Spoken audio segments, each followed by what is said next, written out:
si Mukama singa toli awo wooli. Tumuyimbiramuko.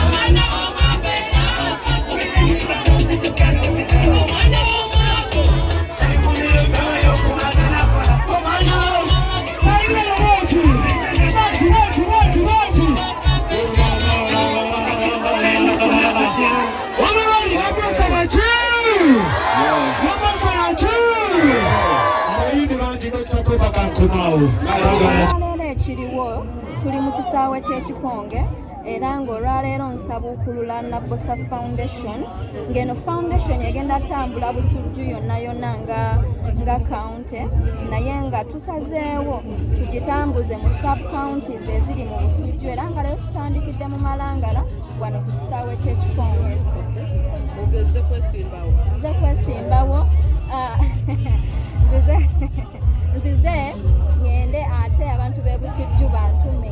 Saagala kosa nnyo kigambo kwesimba wabula nzize bantume ngende mbakiikirire mu parliament. Ebisaanyizo byo mbirina byawera ddo ate babe basooka n'okunkakasa nti mwana gwe ebisaanyizo obirina. Ebisaanyizo nga kina kibyolowooza byolina gwengona? Ebisaanyizo nze nga bye ndowooza bye nnina eby'omubaka yenna bye yandibadde nabyo ekisookera ddala obwesigwa, okukola, obuntubulamu, empisa, okutya Katonda, ndowooza n'amazima.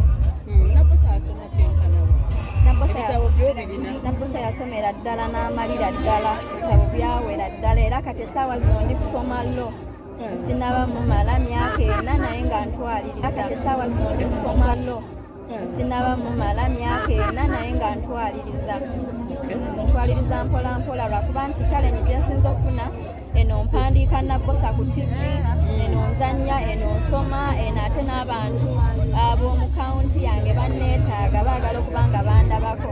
Ebintu byonna asobola obibalansinga. Drama, muzannya, ate kati politics nasobola obibalansinga n'obufumbo obweyagaliramu nnyo obwenyumirizaamu.